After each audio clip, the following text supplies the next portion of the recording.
times the size of the well.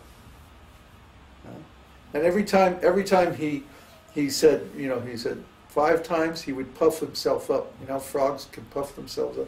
He would puff up bigger, 5 times the size, 10 times the size. And finally, the other frog said, no, this is like hundreds and thousands of times the size of this well. And the other frog went, no, that's impossible. It can't be. It's not possible. So this is called frog philosophy.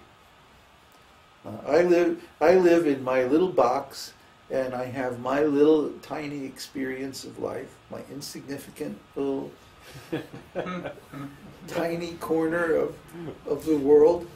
And then when I hear about someone like Kṛṣṇa, who is unlimited, I say, well, that's not possible.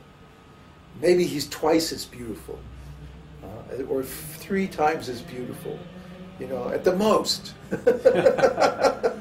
No, Kṛṣṇa is millions and millions of times more beautiful than anybody else you can imagine, than anybody else that you've ever had experience with.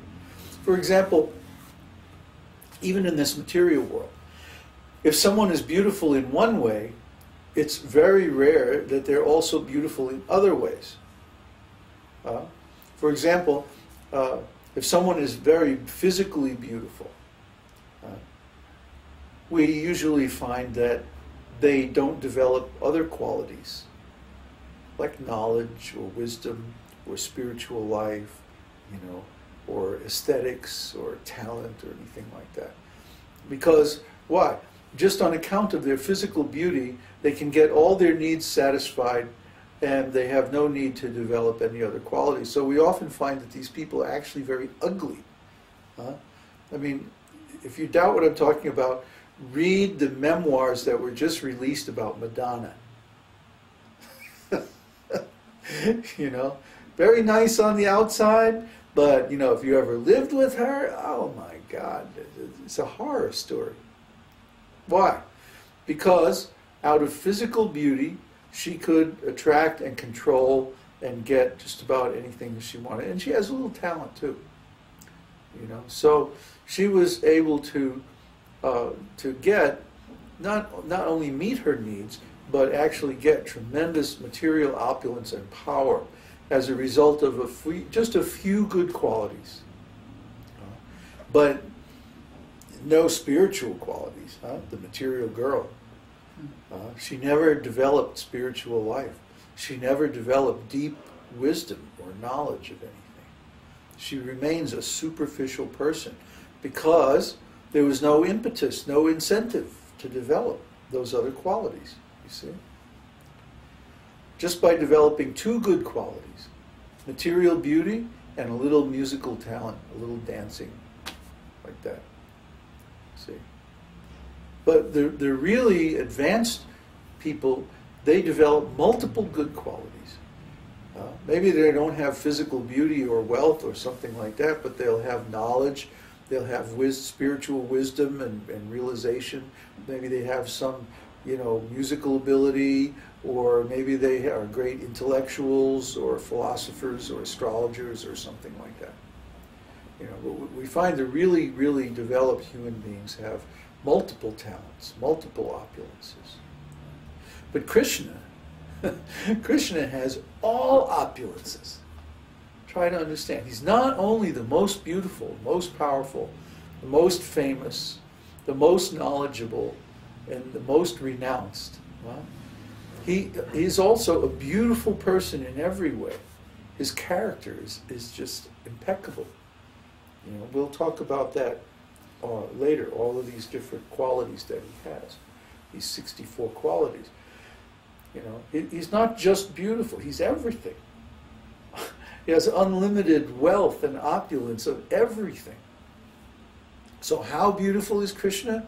Well, we can't measure. We can't say, no, he's twice as opulent or twice as beautiful or twice as attractive as the most attractive person in this world. No, it's more like a zillion times.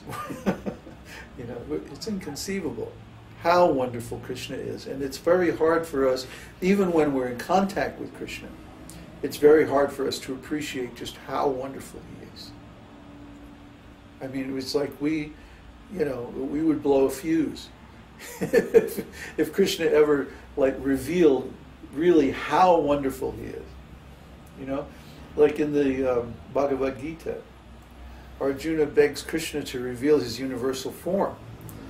And then when Krishna does, Arjuna is like, I can't handle this. This is too much. Please just show me your four-arm form or your two-arm form. It's too much for him. He can't handle the greatness of Krishna. He wanted to see, Krishna's real, true greatness.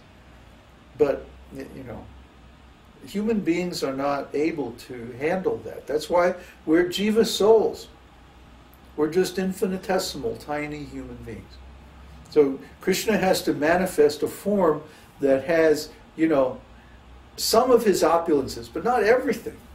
Because it would just be too much for us. We wouldn't be able to handle it. We would be like, overwhelmed all the time. I mean, even so, sometimes Krishna, accidentally reveals a little bit of his opulence and overwhelms his devotees. Like one time, Mother Yashoda, Krishna and Balaram were playing, and Balaram played a joke on Krishna. He said, Mommy, Krishna's eating dirt. And so Mother Yashoda went over and she said, come on, let me see. And she opened Krishna's mouth, and inside Krishna's mouth was the whole cosmic creation. Right? No, close it.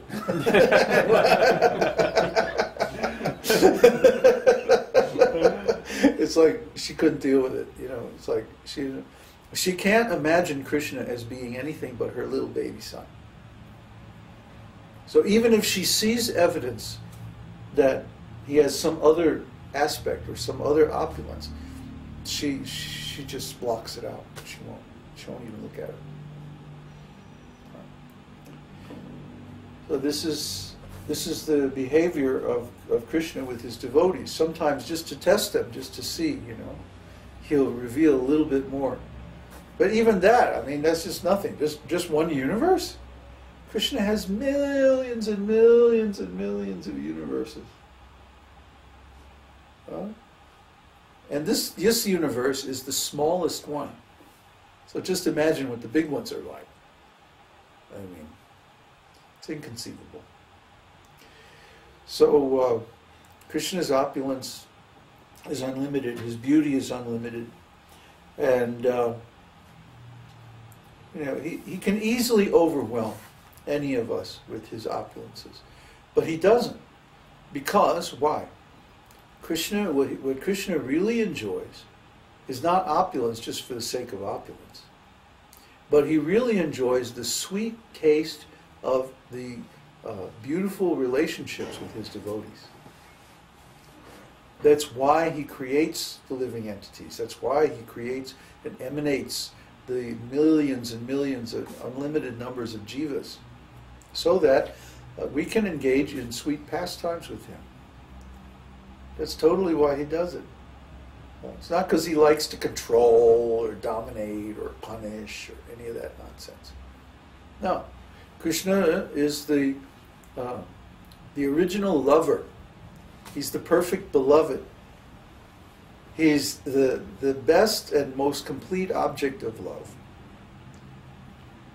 Because he has all these qualities. And love is described later on. And we'll get deeper into the science of rasa. See, right now we're still talking about vibhava. Remember, vibhava was defined in the previous chapter as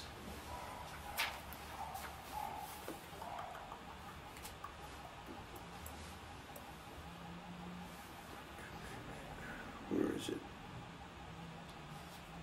Oh, here it is. Special symptoms or causes of ecstasy. That's the general definition. And the specific definition was